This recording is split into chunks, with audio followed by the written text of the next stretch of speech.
Tinapay para almusal, malunggay, pandesal. Walang halong siminto. Bili kayo. Punta kayo dito. Magkano pre? Tag 2 pesos ang isa boy. Saktong-sakto pre, nagugutom ako. Aba, wala ka palang kain. Ilang bilhin mo? Kahit 5 lang, sapat na yan. Sige pre, wait. Ayan pre, 10 piso lahat. Nako pre, pasensya ka na, wala talaga akong pera. Nagugutom na kasi ako eh. Nako, ganun ba? Bakit hindi mo sinabi kaagad? Nakakahiya eh. Nako, paano na to? Malulugi ako niyan. Sige na, sayo na to pre. Naku, sure ka ba pre? Naku, maraming salamat. At dahil dyan pre, nakita namin ang kabutihan mo. Ha? Sino kayo?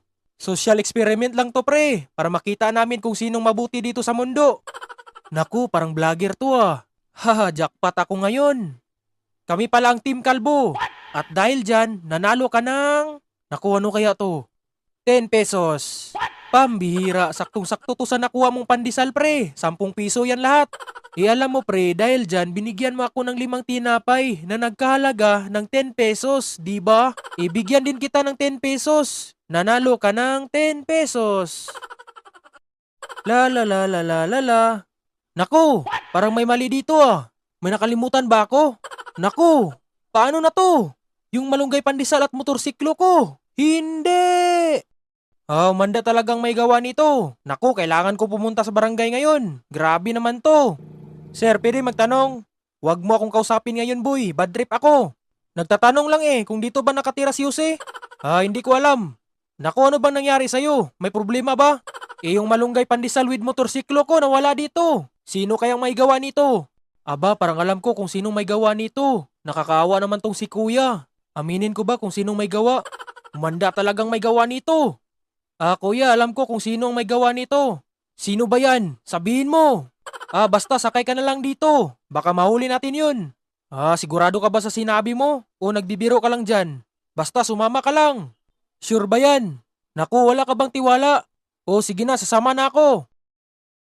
Aba, bakit may alam ka kung sinong kumuha? Kasali ka ba nun? Baka pinagtripan niyo ako.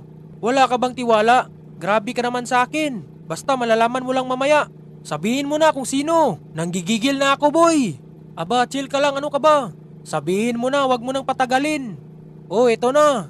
Alam ko kung sino kumuha sa motorsiklo pandesal mo. Isa siyang kulot. Naku, ikaw palang kumuha. Aba, sabi ko na nga ba. Ikulot nga itong buhok mo. Ano ka ba? Hindi pa nga ako tapos. Patapusin mo na ako.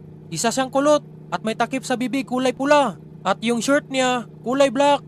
Aba, parang nakita ko yan kanina. Siya pala yun. Yung akala ko bibili pero hindi. Naku, sabi ko na nga ba. Nagkarira kami kanina niyan. Ipinagtripan ako. Yung parcel sa kanya pala yun. Nilagyan, lugar ng biringan. Aba, ganun ba? Naku, ano na kaya nangyari sa malunggay pandesal motorsiklo ko? Yari ako sa may-ari nun. Pero pre, maraming salamat sa tulong mo. Pasensya ka na sa nasabi ko kanina. Okay lang yan, sanay na ako.